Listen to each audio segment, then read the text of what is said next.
हम्म। नमस्कार, स्वागत है आपका पब्लिक इंडिया पर। मैं हूं नीलू व्यास। आज लोकतंत्र की बड़ी जीत हुई है। आज हमारे न्यायपालिका की जीत हुई है। आज एक ऐसा दिन है क्योंकि हम लगातार अभी बीच में न्यायपालिका के ऊपर भी बहुत सारे प्रश्न चिन्ह खड़े हो गए थे, लेकिन आज न्यायपालिका की तरफ से, चाहे वो मद्रास हाई कोर्ट हो, चाहे फिर हमारा जो टॉप कोर्ट है सुप्रीम कोर्ट, उसकी तरफ से आज उम्मीद की किरण एक बार फिर से जगी और आज फिर से एक बार ऐसा दरवाजा खुला जिससे कि लगता है कि लोकतंत्र अभी भी बचा हुआ है। कहीं ना कहीं कुछ लोगों की अंतरात्मा अभी भी बची है और इसीलिए आज एक ऐसा ऑर्डर आया है जिससे कि वाकई में मन तृप्त होता है, मन खुश होता है और लगता है कि आज कितनी बड़ी जीत का दिन है। मैं बात कर रही हूँ कुणाल कामरा की, जिनके ऊपर अभी आपने देखा था कि एफआईआर लिखी गई थी और जो स्टैंड अप कॉमेडी उन्होंने किया था मुंबई के खास स्टूडियो में, और उस स्टूडियो को भी तहस नहस कर दिया था एकनाथ शिंदे के गुंडों ने। तो उस पर उनको एंटिसिपेटरी बेल मद्रास हाईकोर्ट ने दिया है, क्योंकि वो तमिलनाडु में रहते हैं। तो तमिलनाडु के मद्रास हाईकोर्ट से उनको ये एंटिसिपेटरी ट्रांजिट बेल मिली है। तो ये एक बड़ी जीत है, लेकिन उससे भी बड़ा एक ऑर्डर आज सुप्रीम कोर्ट ने दिया है, जो कि कुणाल कामरा के ऊपर तो लागू होता ही है। बिल्कुल साफ मंशा दिखती है। सुप्रीम कोर्ट ने अपने ऑर्डर में जिन वर्ड्स का इस्तेमाल किया है, उससे साफ लगता है कि उन्होंने कुणाल कामरा के बारे में तो ऑर्डर कहा ही, लेकिन साथ में आज इमरान प्रतापगढ़ी, जो कि कांग्रेस के राज्यसभा एमपी हैं, उन्होंने एक पोएम बोली थी गुजरात में। उसके ऊपर बाद में उनके ऊपर एफआईआर दर्ज हो गई। तो आज उनके ऊपर जो एफआईआर दर्ज हुई थी उसको भी आज सुप्रीम कोर्ट ने खारिज कर दिया, और ये कहते हुए कि 75 years into our republic we cannot be seen to be so shaky on our fundamentals that mere recital of a poem, or for that matter any form of art or entertainment, और उसके बाद वो specify करते हैं such as stand up comedy can be alleged to lead to animosity or hatred among different communities. Subscribing to such a view would stifle all legitimate expressions of view in the public domain, which is so fundamental to a free society. उसके बाद उन्होंने, अब आपको याद दिलाते कि उन्होंने जो एक पोएम बोली थी उसका नाम था ए खून के प्यासे, और जिसको लेकर तमाम सेक्शंस के तहत उनके ऊपर एफआईआर दर्ज हो गई थी। लेकिन सुप्रीम कोर्ट ने अपने ऑर्डर में बहुत ही अच्छा एक ऑर्डर दिया है। उसमें ये पोएम के बारे में उन्होंने कहा कि on a plain reading of the poem we find that the same has nothing to do with any religion, caste, community, or any particular group. The poem's words do not bring about or promote disharmony or feelings of hatred or ill will. It only seeks to challenge the injustice made by the ruler. It is impossible to say that the words used by the appellant disturb or are likely to disturb public tranquility. And therefore, neither clause A nor clause B of section 1961 are attracted. There is no allegation against the appellant of organizing any exercise, movement, drill, or similar activity. There is no allegation against the appellant that he uttered the words in any place of worship or in any assembly engaged in the performance of religious worship or religious ceremonies. तो ये एक portion है। उसके बाद उन्होंने अंत में अपने ऑर्डर में क्या कहा है, उसके बाद हम इसका विश्लेषण करेंगे। उन्होंने कहा the right of the play right of the artist, writer and the poet will be reduced to husk if the freedom to portray a message, whether it be in canvas, prose, or verse, is to depend upon the popular perception of the acceptability of that message. Popular perceptions cannot override constitutional values such as the guarantee of freedom. मुझे इस line को पढ़ के आज ऐसा लग रहा है कि इस लाइन को अंडरलाइन करके और अपने मन में भी इसको अंडरलाइन अगर हर व्यक्ति इस देश का कर ले कि popular perceptions cannot override constitutional values such as a guarantee of freedom, तो रोज हमें कैमरे के सामने बैठकर इस बात को लेकर आलोचना नहीं करनी पड़ेगी कि हमारे देश के लोकतंत्र की हत्या हो रही है। अमेरिका में क्या है? अमेरिका में क्या लोकतंत्र की वहां पर हत्या हो रही है रोज? क्या वहां के रिपोर्टर्स रोज इस बात को कहते हैं कि देखिए डेमोक्रेसी का गला घोटा जा रहा है? अमेरिका के बारे में ये कहा जाता है कि वो दुनिया की सबसे बड़ी डेमोक्रेसी है और वहां पर फंडामेंटल राइट्स को बहुत ज्यादा तवज्जो दी जाती है।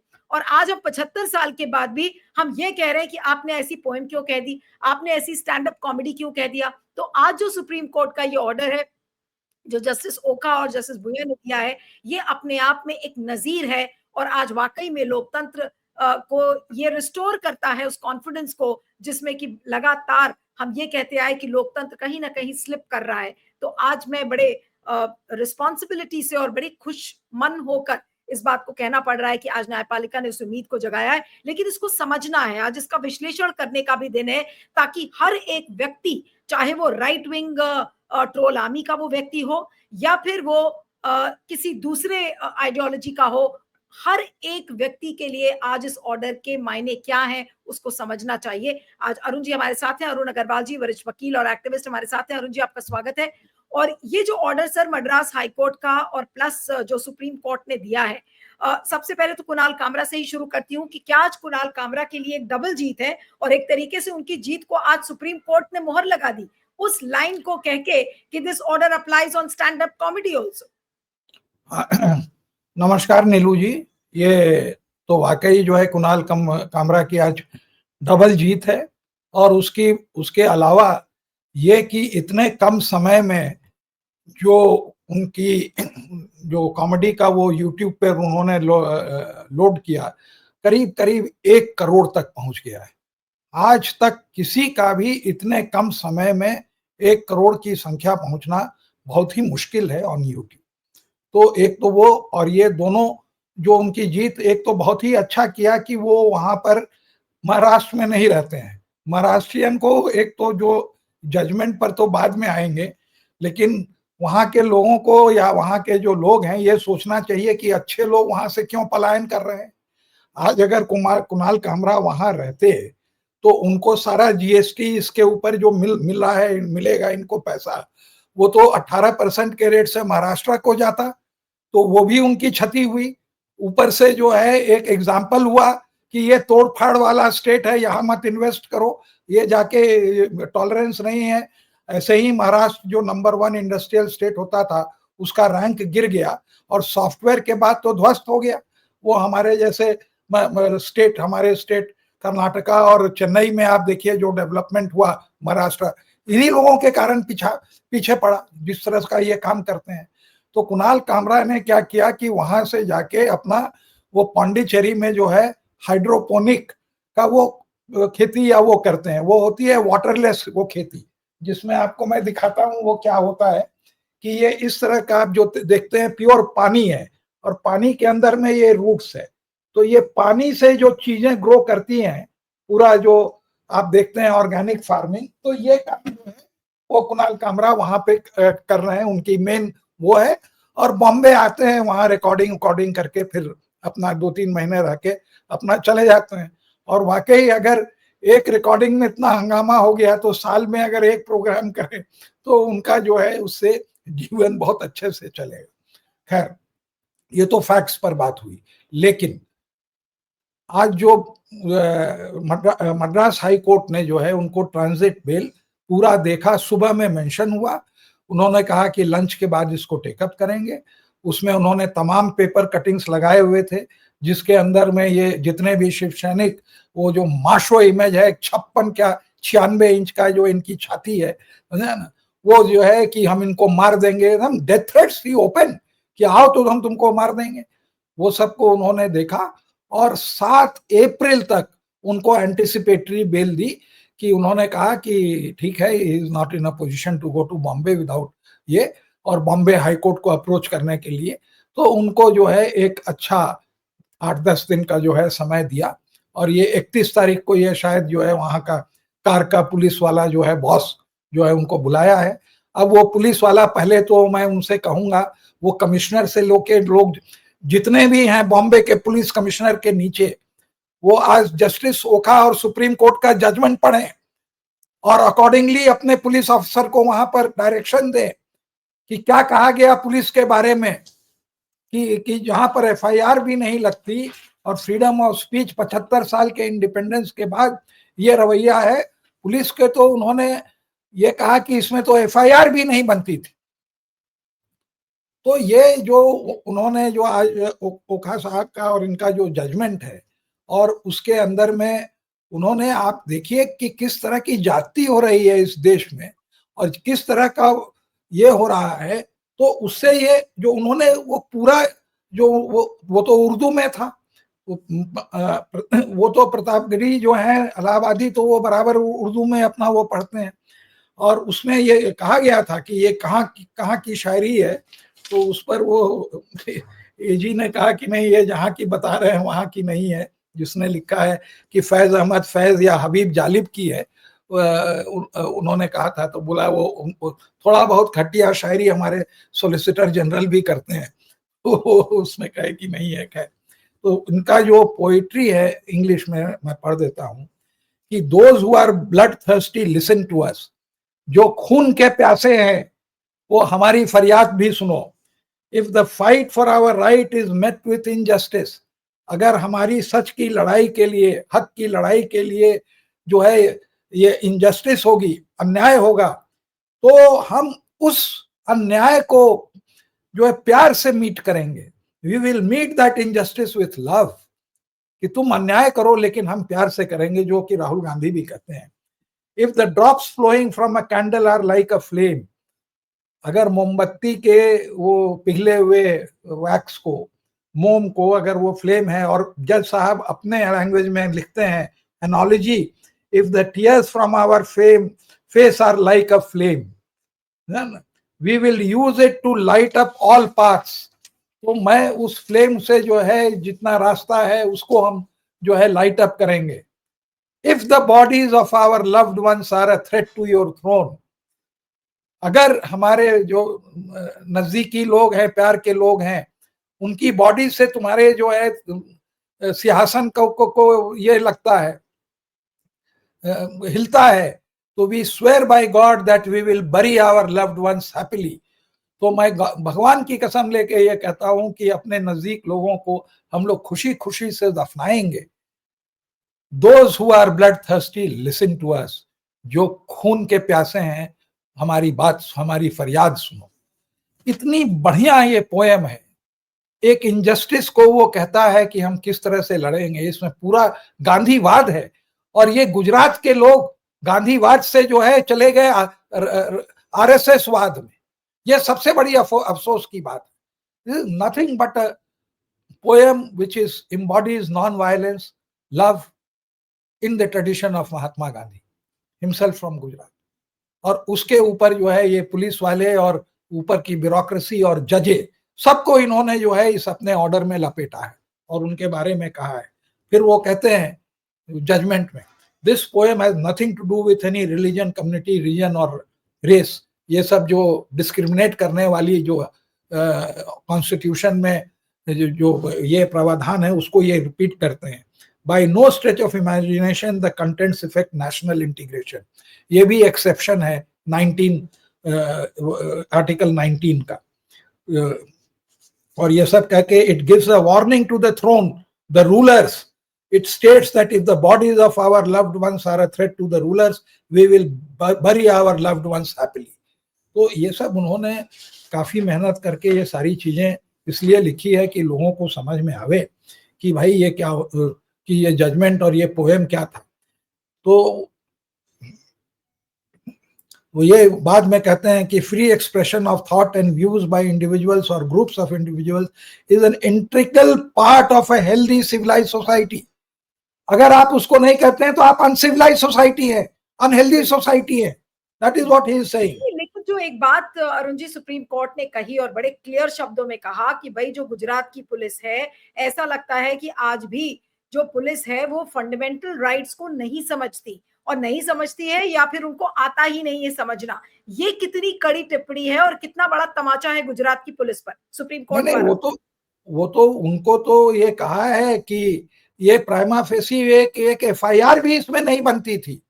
इसके ऊपर एफआईआर जब आप करते हो तो उसको इन्वेस्टिगेट करके आदमी कहता है इसमें कुछ नहीं है कि क्लोज कर दे।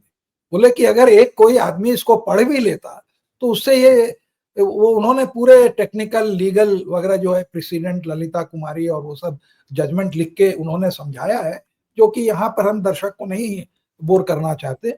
लेकिन ये कहा कि इसमें एफआईआर भी नहीं बनती है। तो उसके आगे ये कहा है कि आप अग्री नहीं करें ना, ये जरूरी नहीं है, बट उनके व्यूज को आपको रिस्पेक्ट करना और प्रोटेक्ट करना आपका जो है आपकी जिम्मेदारी है। The courts are duty bound to hold and enforce fundamental rights guaranteed under the Constitution of India. Sometimes we the judges may not like the spoken or written words, but still it is our duty to uphold the fundamental right under Article 1911(1)(a), we judges are also under an obligation to uphold the Constitution and respect its ideas. If the police or executive fail to honor and protect the fundamental rights guaranteed under Article 19(1)(a) of the Constitution, it is the duty of the courts to step in and protect the fundamental rights.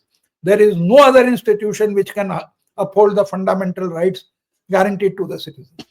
अब आप ये सोचिए कि वो एक court और सारे देश को ये नसीहत कोर्ट में दे रहे हैं कि अगर ये नहीं होता है तो ये आपकी जिम्मेवारी है कि आप प्रोटेक्ट करिए। और ये जिम्मेवारी जो है हाई कोर्ट की भी थी जहां पर वो गए थे, और एक जो है डिस्ट्रिक्ट कोर्ट की भी है। हर जज की ये जिम्मेदारी है कि आप फंडामेंटल राइट जो है सिटीजन का प्रोटेक्ट कीजिए, जो आप नहीं करते हैं। तो इसमें उन्होंने एक नसीहत दी है और ये कहा है, ये बड़े फोर्सफुली कहा है,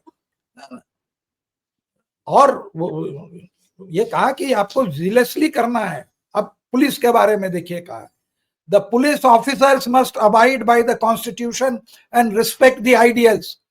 क्या मतलब है कि आप लोग जो है कॉन्स्टिट्यूशन को ताक पे रख के जो है ये सब काम करते हैं। आफ्टर ऑल वो राज्यसभा का एमपी है, एक अच्छी बात कर रहा है, is giving the message of love, he is saying कि विल फाइट अगेंस्ट इनजस्टिस। और आगे कहते हैं कि the preamble lays down the people of ये करके secure all its citizens liberty of thought, expression, belief, faith and worship. Therefore liberty of thought and expression is one of the ideals of our constitution. Article 19(1)(a) confers a fundamental right on all citizens to freedom of speech and expression. ये सारी चीजें एक मतलब कि अगर आप 4 पन्ने भी कॉन्स्टिट्यूशन के पढ़ लेंगे तो उसके ऊपर आता है। इसका मतलब है कि ये लोग कॉन्स्टिट्यूशन को नहीं पढ़ते, और यही है कि जो हम करें, हमारा माने पावर इज इन माय डंडा, is in my misuse of law. यही इनकी जो मोदी जी का याद आ रहा है कि भाई वो संविधान को माथे लगाते हैं, संसद के जो सीढ़ियां हैं उस पर वो दंडवत करते हैं और नतमस्तक हो जाते हैं। लेकिन जब उन्हीं की सरकार के जो फ्रिंज एलिमेंट्स हैं वो क्या कर रहे हैं उस पर उनकी आंखें बंद रहती हैं। और जब सुप्रीम कोर्ट ऐसा ऑर्डर देता है तो आज ये कितना बड़ा तमाचा है मोदी सरकार के ऊपर भी एक तरीके से। नहीं, मोदी सरकार देखिए, ये तो पूरे आरएसएस और बीजेपी की यही फिलॉसफी है कि प्रमोट हेट, लिंचिंग करो, यही तो इनका, और क्या है जो इतने पॉपुलर ऑर्डर है सुप्रीम कोर्ट का, जो आज का ऑर्डर है वो क्या एक बड़ा तमाचा गुजरात पुलिस के लिए तो है ही, लेकिन साथ में सरकार के ऊपर भी ये बड़ा तमाचा लगा है, आरएसएस के ऊपर बड़ा तमाचा लगा है। भाई देखिए, गुजरात के पुलिस के ऊपर है तो वो तो सरकारी के ऊपर है ना, वो पुलिस तो इज अ पार्ट ऑफ सरकार, तो उनके ऊपर तो तमाचा है। वो तमाचा उनके ऊपर भी नहीं है, ये कोर्ट के ऊपर भी है, जो उनके ऊपर जो कमेंट किया है कि परवर्स ऑर्डर है और तुम्हारी ये जिम्मेदारी है, तुम नहीं एक्ट करते हो, तो क्या कारण है? आप देखिए भी तो क्या कारण है कि हर जो ये सब होता है सब जाके गुजरात में होता है। राहुल गांधी भाषण देते हैं यहाँ बेलारी में, केस होता है वहां, ये जबकि क्लियरली लेड डाउन है कि जो भी क्रिमिनल केस होगा वो वहीं होगा जहां पर वो अकर किया है। What is the place of occurrence? Bellary. Karnataka high court में तो सुनवाई होगी नहीं, या आप जो है वहां पर फाइल करिए जहां वो आदमी रहता है। यही 2 ऑप्शन थे, ले गए गुजरात। और उसके बाद चंद्रचूड़ बीबीसी में कहते हैं, गलत बोला उन्होंने, इतने माने चीफ जस्टिस होके गलत बोलते हैं तो बहुत खराब लगता है। जब उसने कहा कि आपने इस तरह से किया तो वो एग्जाम्पल दे रहे हैं कि देखिए गुजरात के ट्रायल कोर्ट ने जो है उनको किया था और उसको सुप्रीम कोर्ट ने आके हमारे कोर्ट ने रिवर्स किया। वो अलग बात है कि उसको जो है एक्सक्यूज मी जस्टिस गवाई ने उसको ये किया था 3 मेंबर बेंच में। लेकिन जो गलत वो बोले कि ट्रायल कोर्ट के बाद 2 और कोर्ट थे, अपीलेट कोर्ट। फर्स्ट अपील थी डिस्ट्रिक्ट कोर्ट के यहाँ, उस आदमी ने भी उस ऑर्डर को बरकरार रखा, 2 साल की सजा। और हाई कोर्ट के जज ने तो वो छुट्टी के उसमें जो है बड़े प्रेम से लंबा चौड़ा जजमेंट लिखा। और उसके बाद जब वहां सुप्रीम कोर्ट में गया तो 2 अपीलेट कोर्ट का तो ये चंद्रचूड़ साहब ने जिक्र नहीं किया कि how biased the court in Gujarat was. 3 जगह से वो हार के आए। और उसके बाद जब है सुप्रीम कोर्ट ने खाली इतना ही कहा कि आपने तो पन्नों के पन्नों आपने लिख दिए कि जो है इनका ये ऑफेंस था और ये था और क्या क्या जजमेंट, लेकिन आपने जो है 4 लाइन इस पर नहीं लिखी कि आप क्यों 2 साल की सजा दे रहे हैं। You have to justify your sentence, जो कि मैक्सिमम सेंटेंस था, और आपको मालूम था कि ये 2 साल की सजा से उनकी जो है संसद की वो चली जाएगी, और आपने देखा कि ओम बिरला ने कितने जल्दी से वो पूरा जजमेंट का ट्रांसलेशन मंगाया और दूसरे दिन उनको घर से बाहर निकालने की कोशिश करी।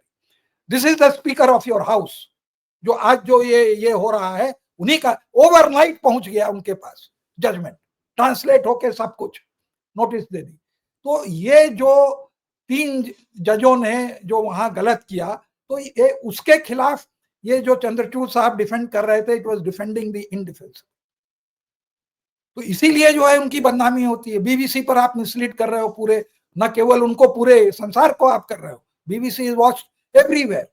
आपको कहना चाहिए था कि 2 of my appellate court also did not give him bail and they wanted him to terminate his this thing, नहीं, लेकिन मेंबरशिप ऑफ पार्लियामेंट। जो आज का ऑर्डर है अरुण जी, ये free speech, freedom of expression के लिहाज से क्या ये एक माइलस्टोन माना जाएगा?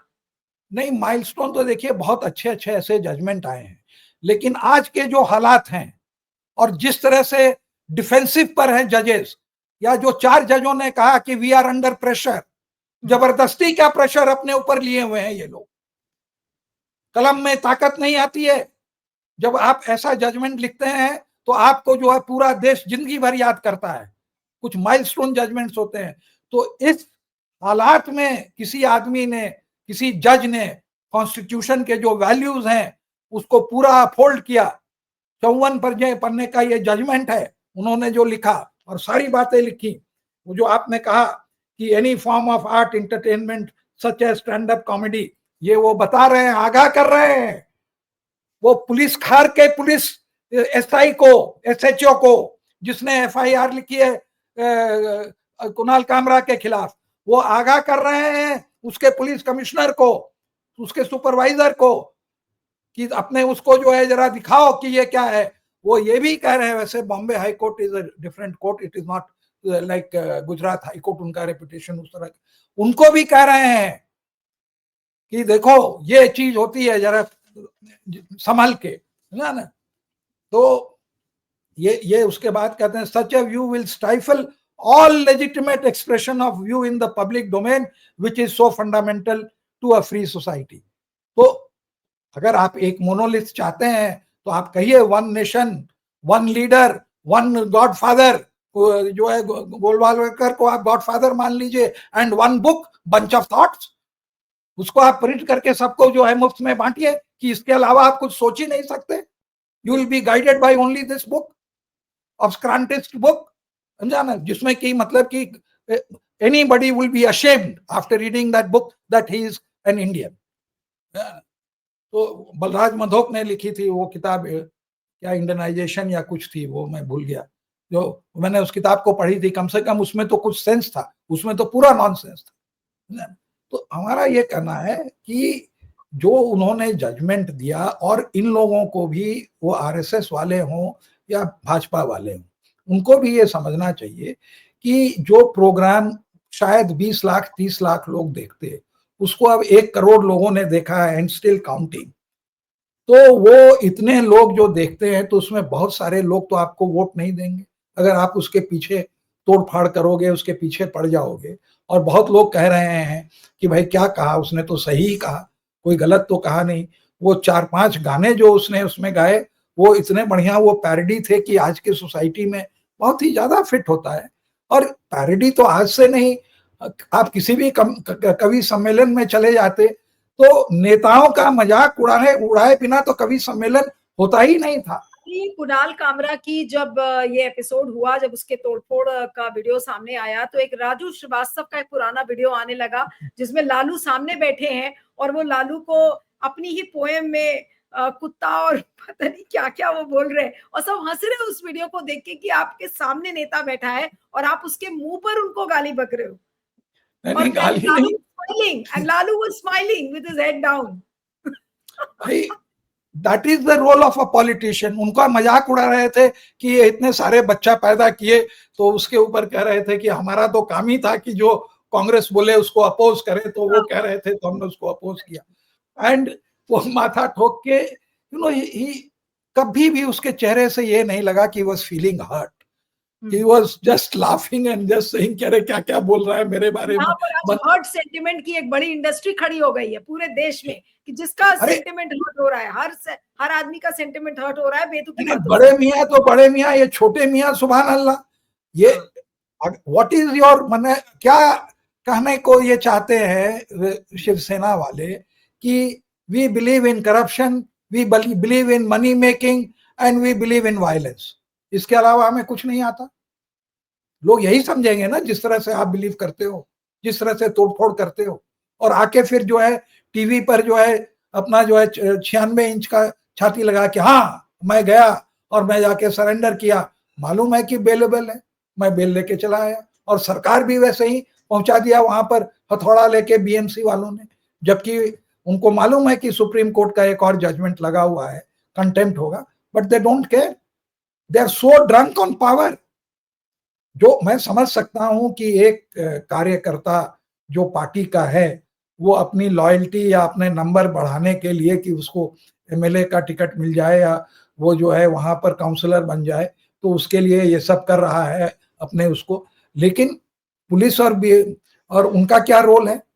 उनका तो ये रोल नहीं है कि जाके जो है उस बिल्डिंग को तोड़े ताड़े, जबकि सुप्रीम कोर्ट का जजमेंट है। तो we are living in very difficult times.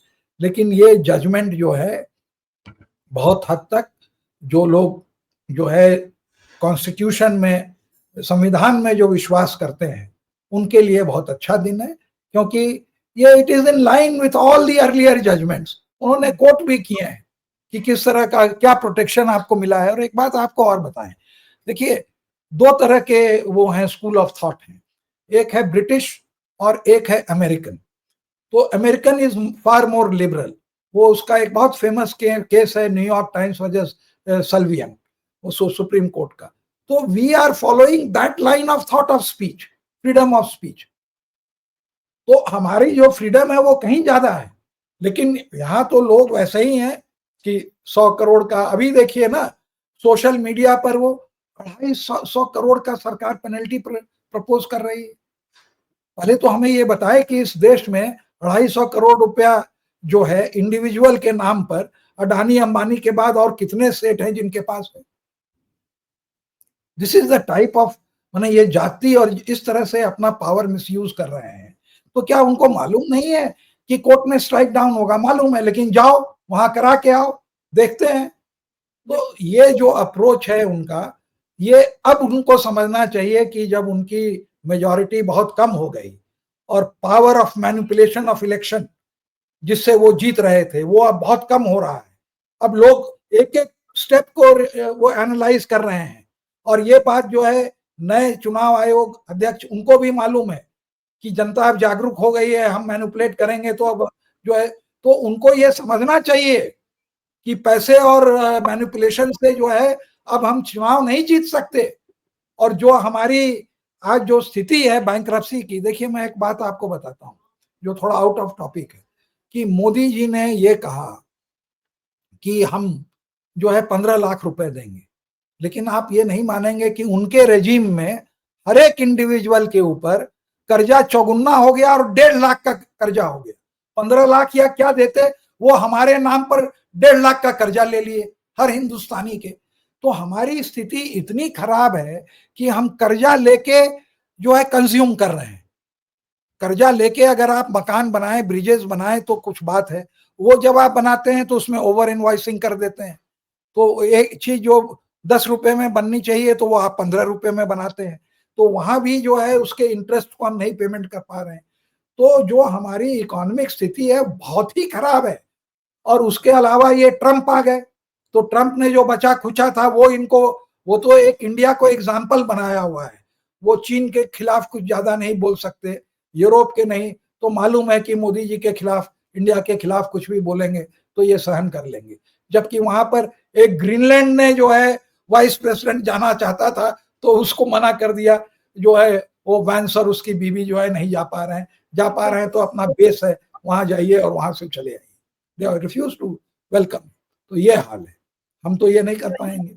बिल्कुल, बिल्कुल। चलिए आज लेकिन लोकतंत्र के लिए एक बड़ा दिन है। कुणाल कामरा की तो बड़ी जीत है ही, लेकिन कुणाल कामरा की जो जीत है, वो आज हम सब सेलिब्रेट कर रहे हैं क्योंकि कुणाल कामरा को हमने डे 1 ही सैल्यूट किया था और आज इस तरीके की डबल जीत जो उनको मिली है, वो वाक़ई में एक सेलिब्रेट करने का दिन है। और आज फिर से मैं कहूँगी कि कोर्ट्स में आज विश्वास एक बार फिर से जगा है। आज फिर से इस बात को लेकर उम्मीद जगी है कि कुछ लोग हैं जिनकी अंतरात्मा आज भी जिंदा है। इसलिए मैं गुज़ारिश करूँगी कि इस ऑर्डर को ज़रूर पढ़ें, जो सुप्रीम कोर्ट का ऑर्डर है, खासकर जो इमरान प्रतापगढ़ी के संदर्भ में आया है, और एक-एक लाइन उसकी आपको पढ़कर लगेगा कि ये ऑर्डर ऐसा लग रहा था कि इमरान प्रतापगढ़ी के लिए तो बना ही है, लेकिन ये ऑर्डर कुणाल कामरा के ऊपर भी उतना ही लागू होता है। आपका बहुत-बहुत शुक्रिया अरुण जी, थैंक एक यू सो एक मच। एक जाने के पहले मैं ये भी कहना चाहता हूं कि ये सोशल मीडिया के लिए भी है, ये जजमेंट बहुत प्रोटेक्शन बिल्कुल, देता है आज के तारीख में। ये जो बिल्कुल, कोशिश कर रहे हैं सोशल मीडिया को स्टाइफल करने के लिए, ये उसके लिए भी ये जजमेंट है। आज जितने बिल्कुल, लोग यूट्यूब पे जो न्यूज है या एनालिसिस करते हैं, जो गोदी मीडिया को बॉयकॉट करके जो लोग सुनते हैं और जो आप लोग काम करते हैं, वो जो है उनके लिए भी ये जजमेंट है, उनके भी ऊपर जो है इतना ही लागू होता है। जी बिल्कुल, प्लीज बिल्कुल। बात खत्म कर। चलिए बोलने की आज़ादी से बड़ी कोई चीज़ नहीं है। आज हम और अरुण जी बात कर रहे हैं क्योंकि हमें बोलने की आज़ादी है और आज उस चीज़ पर मुहर सुप्रीम कोर्ट ने एक तरीके से लगा दी, तो कुणाल कामरा के साथ-साथ आज हम सबकी एक तरीके से जीत हुई है। अरुण जी, आपका बहुत-बहुत शुक्रिया। Thank you so much for joining.